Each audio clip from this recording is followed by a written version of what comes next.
Hey, my name is Ben. I'm over here in Memphis, Tennessee. Today I'm going to share a message called The Hardest Simple Job Ever.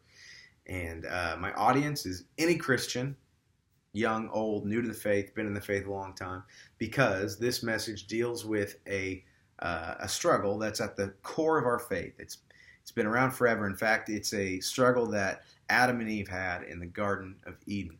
And so let's begin. When I was young, I was about seventh grade. My mom and we had this bet.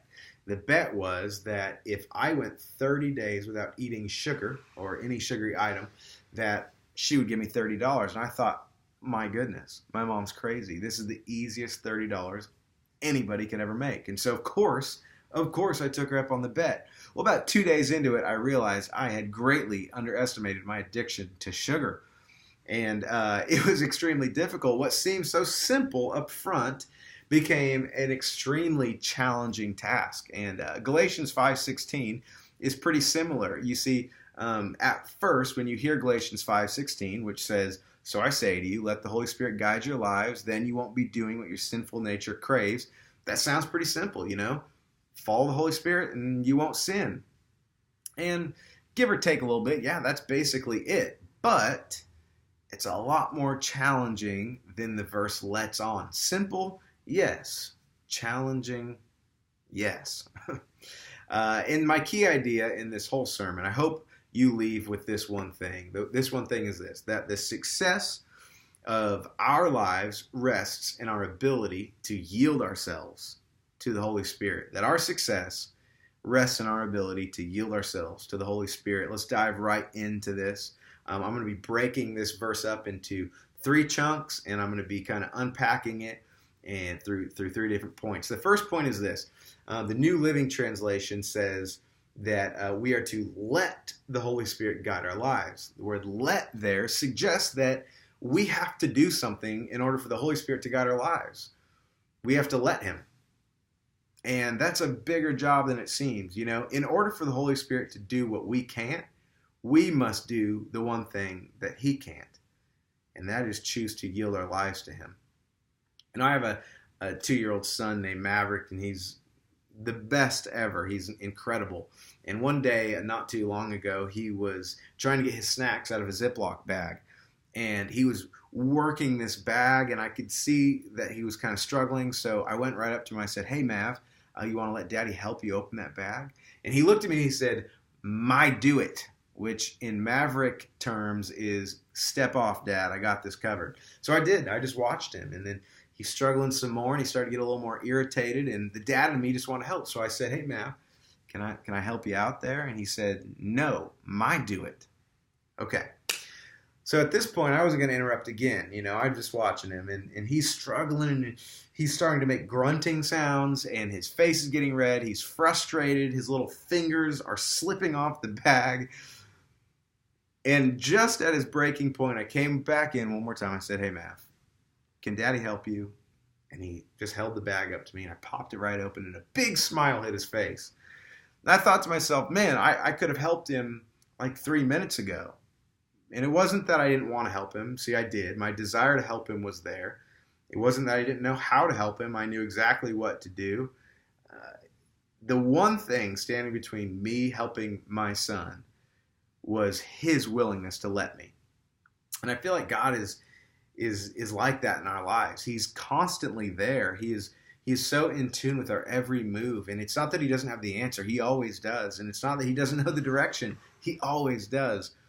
It's whether or not we, as His children, are going to let Him help us and let Him lead our paths. And then the second part of that verse, and it's my second point actually, says, then you won't be doing what your sinful nature craves. It says, let the Holy Spirit guide your lives, then you won't be doing what your sinful nature craves. I love if-then statements. Like, let me give you some. If you come in first in the Olympics, then you get the gold medal. If you have a job, then you get paid. If you get married, then you get to have married people fun. And I'm serious. I love if-then statements, but the fact of the matter is, our culture and us as humans, we don't usually want to go through what it takes to get the things we want. We don't really want to go through the if to get the then.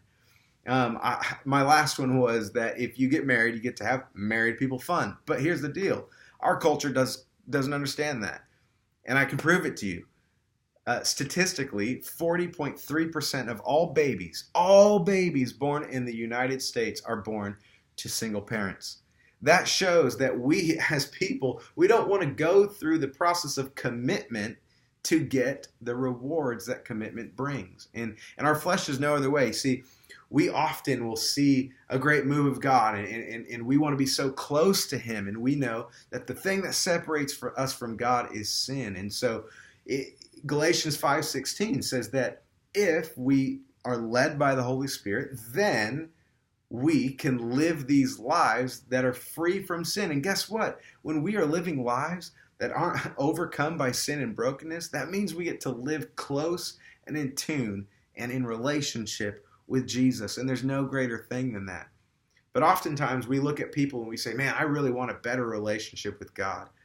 But are we willing to get our lives in tune with the Holy Spirit? Are we willing to go through what it takes to yoke ourselves to the Holy Spirit, to pursue the Holy Spirit in order to have lives that are free from all of the brokenness of our sinful nature?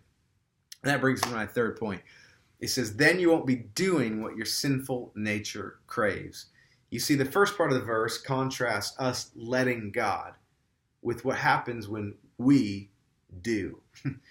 We do versus letting God. You see, when we take control as humans and when we get in the way, bad things happen.